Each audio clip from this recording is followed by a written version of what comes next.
Assalamualaikum warahmatullahi wabarakatuh dan selamat sejahtera. Pada hari ini saya Puan Hasfalila binti Hassan yang mengajar kursus SGHK 3203 Sejarah Politik Tanah Melayu sehingga awal abad ke-20 bersama rakan saya Dr. Asmahani binti Muhtar yang mengajar kursus SGHK 3193 Pensejarahan Malaysia. Dan hari ini kami akan membentangkan tentang kapasiti pedagogi pembelajaran bermakna KPPB.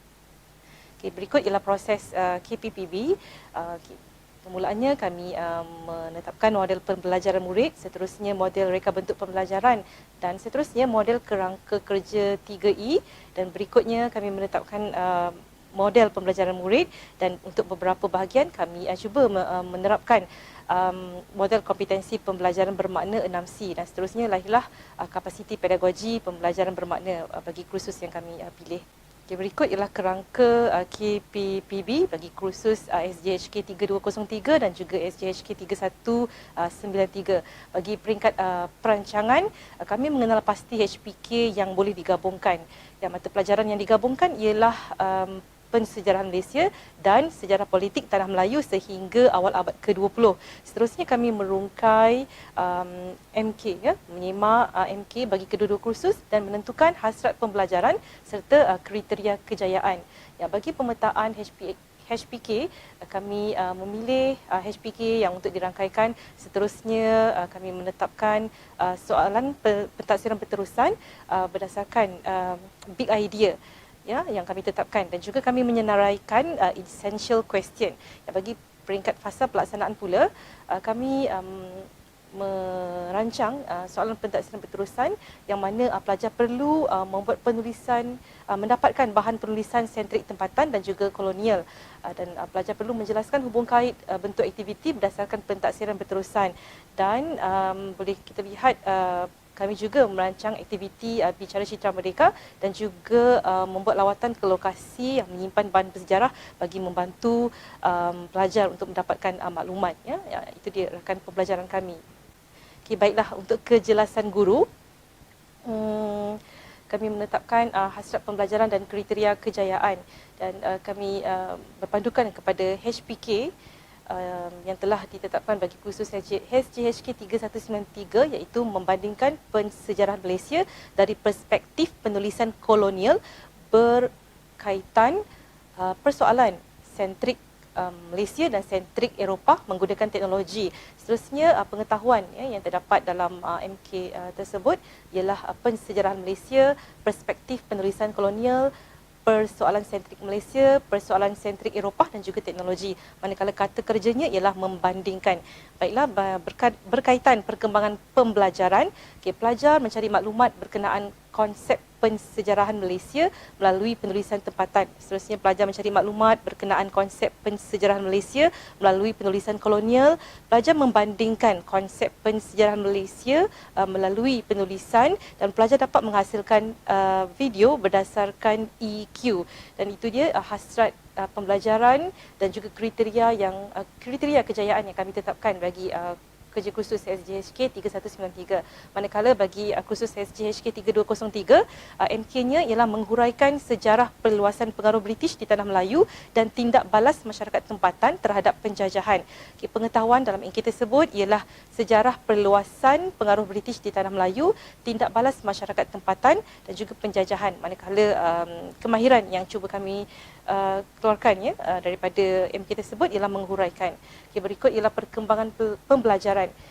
Pelajar mencari maklumat tentang sejarah perluasan pengaruh British di Tanah Melayu, pelajar mencari maklumat tentang tindak balas masyarakat tempatan, pelajar mencari maklumat tentang kesan penjajahan dan pelajar dapat menghasilkan video berdasarkan EQ.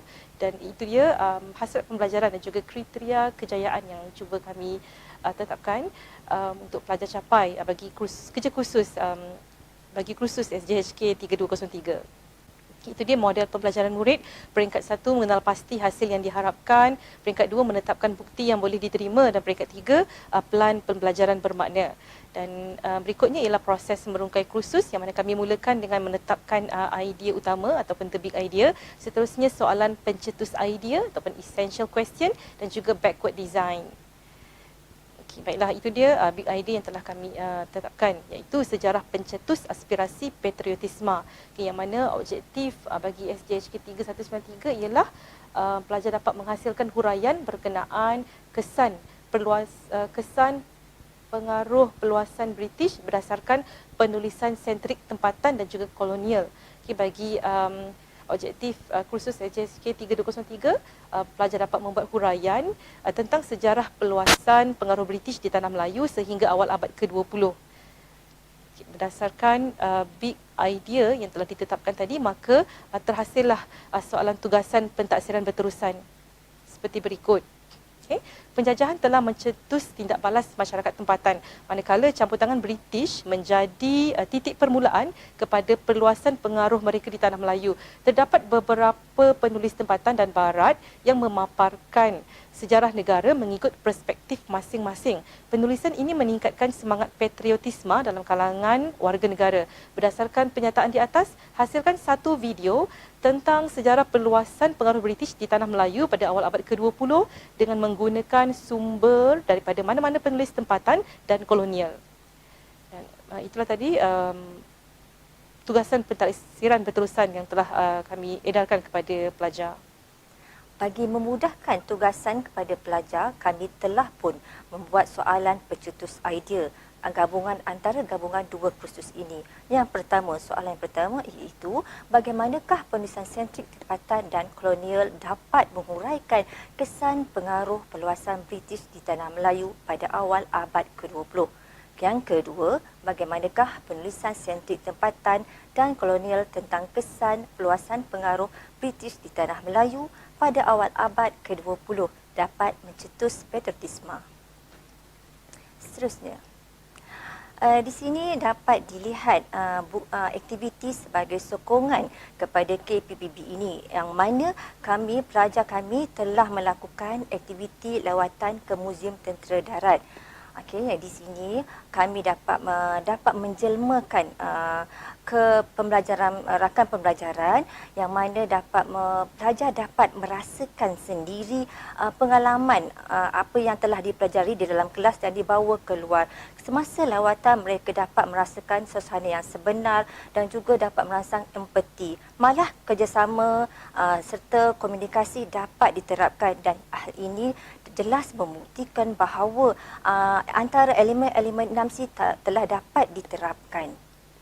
Seterusnya, ini juga adalah aktiviti sokongan dalam rakan pembelajaran untuk KPPB ini, yang mana kami telah melaksanakan aktiviti bicara citra merdeka sempena kemerdekaan Malaysia di IPG Kampus Raja Melewah yang telah menjemput informan di mana informan ini telah pun menceritakan kepada para pelajar. Kat sini jelas bahawa pelajar dapat sendiri